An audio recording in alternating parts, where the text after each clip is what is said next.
You know that quote by Ralph Waldo Emerson? Something to the effect of, once you make a decision to go for something, that the universe conspires to make it happen. Yeah, right. Tell that to someone who's pursuing a goal or aspiration that's really meaningful and important to them. In those cases, oftentimes resistance gets in the way and holds you back, making you question whether you're on the right track at all. Hi, I'm Beth Strathman. Welcome back to my channel. In today's video, I'm going to break down the role that resistance plays when you are going after something that's meaningful and important to you, and then offer you a few tips for how to move through that resistance. A little over 10 years ago, I decided to leave my day job and go out and pursue something that I had always thought about doing and was really important to me. I decided to leave my HR job and become a leadership coach, and work on my own, not be employed by anyone. So I'd prepared to do this for years. And so when I went out, I thought, well, it'll take a little while and things will eventually fall into place, and I can get the machine churning and I'll have clients and everything will be great. And, after a couple of years, I was still really trying to figure out, making things consistent and keeping things going. And so, in short, it was a struggle. And at times it still is a struggle. And so I was meeting this, what I would call resistance. I mean, how come I saw other people who just seemed to start doing whatever they wanted to do and it just all fell into place? So I was convinced that this resistance was a sure sign that I was on the wrong track. I shouldn't be doing this, and I needed to figure out something else. Well, then lo and behold, a few years ago, I ended up having a medical condition that really put me out of commission for a number of months. And it was during that time that, again, I'm thinking, gee, maybe this is a great time to reflect and figure out what direction to go in, a different direction.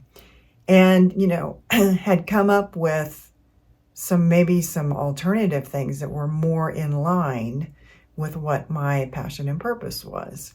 But then I ran into this quote by the author Steve Pressfield about resistance. And let me just read it to you. Resistance is the key to your success because it unfailingly points toward your deepest aspiration, the very thing that resistance, wants to stop us from doing. The more important the calling, the action, the decision, the more important it is to our true growth, the more resistance to pursuing it we will feel. So after reading that quote, I kind of took heart and thought, oh, okay, so resistance can be a sign that what we're going after is really important to us. And maybe there's a part of us that's really holding ourselves back. So I thought, could it be that resistance is really a signal that we aren't on autopilot anymore? We aren't just doing the same old stuff all the time, that we're even really doing unconsciously. Rather, perhaps we're in a tug of war between our ego and our authentic self. The ego wanting to keep us safe and comfortable and to stay in the rut, don't try anything too daring. And our authentic self that is trying to express itself in ways that are outside our normal routine, whatever our normal routines had been or our normal views of life had been before. I found some research too that says that when we face something like a negative emotion that causes a negative emotion in us, or that shows that we're trying to avoid something, the right front of our brain here, just on the right side of your forehead, lights up. That is, we have deeply ingrained neural networks that are lighting up that show we're moving away from something that is comfortable and that is known to us. Because our brain, wants to stay with what's comfortable, with what is already sort of routine. So not only is it kind of hardwired in us, but we've practiced it so much. We've sought the comforting thing. We've sought the routine thing that it's actually now our default mode. It's hardwired, and we've also made it stronger. So the trick is to move from the right side here of our brain to our left. The left that's more associated with trying new things and doing it, and creating more resiliency in your life. So here are just a few tips for moving through these times of resistance. And also, when you do that, it helps to start activating the left front of your brain rather than your right. So these sound like good things. So first, notice where you feel the resistance in your body. When you set out to do something important and meaningful to you, and this is like, I can't make myself do it. Like, okay, I'll just have one more cup of coffee before I start my day. For some reason, I can't get going here. Notice where you feel it in your body. Notice those, maybe you have a sensation in your body. Notice the thoughts that go out with it in your head, and just get familiar with it so you can say, aha, there's my resistance. I'm just going to move through this, right? So first, figure it out. Where is it in your body? Another thing you can do when you meet resistance is just take a break. Now, if you haven't started yet, probably taking a break is not a good idea. But if you're in the middle of something and you just are hitting a wall and you don't feel like you're making any progress, get up, get a drink of water, get another beverage, do a yoga pose, walk around the block, do something different. Maybe it'll take you more than a few minutes. Maybe you need to take a day before you go back to that activity again. Maybe you can redirect yourself to another activity that might be productive towards your goals. But just take a break and then go back. You can see things with a fresher perspective, fresh pair of eyes. A third thing you can do is kind of scale down to just figuring out your micro plan for the next hour or the day. When you are doing something meaningful and important to you, it's probably a big thing in your life. And there are lots of steps and lots of phases that you have to go through to reach it.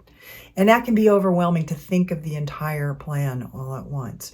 So when you do meet that resistance, scale down, just look at what is it I need to do in the next hour? What's the most productive thing I can do today to move this forward? And just focus on the small steps, like maybe emailing something, researching something, making a phone call. There are 1,000 different little things you can do, probably, just to move things forward another micro step so that at least you've got some forward motion.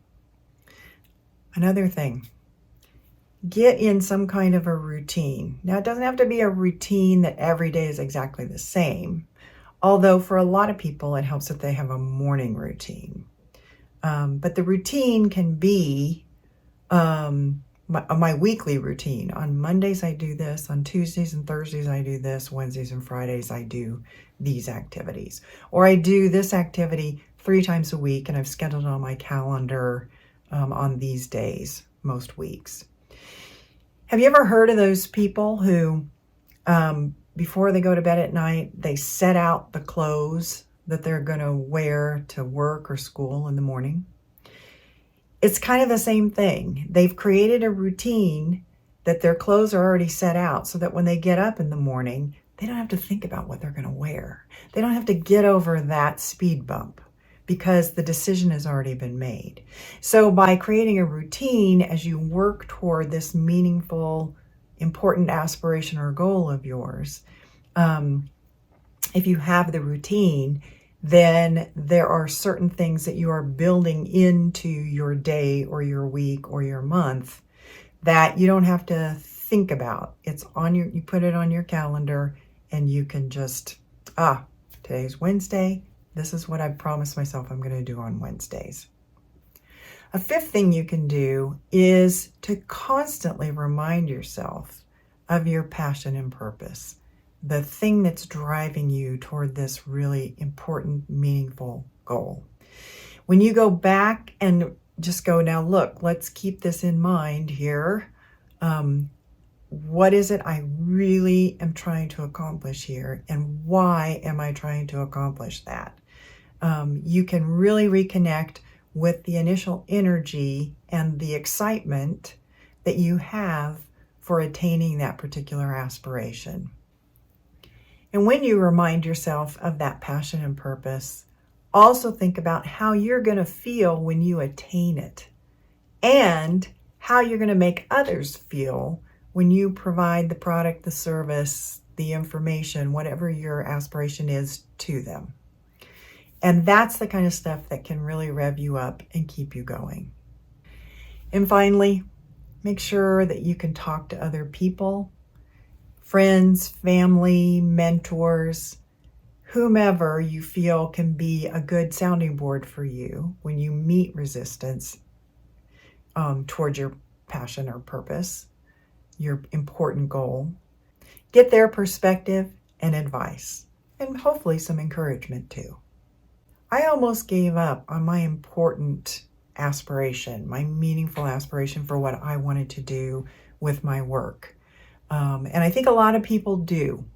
And then they just sort of resign themselves to the fact that, guess it just wasn't meant to be. And they go back to their day jobs or go back to whatever was routine for them before they set out on their adventure.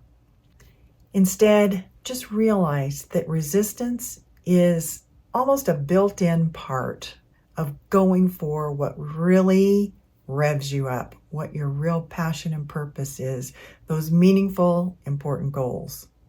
You just have to live with some resistance and just know that it's going to be there. It's a sign that you're on the right track, and there are ways to move through it. By doing so, you'll develop resilience, confidence, and have more motivation to continue on doing this thing that perhaps you're called to do or meant to do. After all, going after what you really, really feel that you must do in this life is going to be worth the effort. So if you found this video helpful, please like it, share it, and if you haven't already done so, please subscribe to my channel. Click on the bell so you get notifications of new videos that I upload weekly. Until next time, thanks for watching.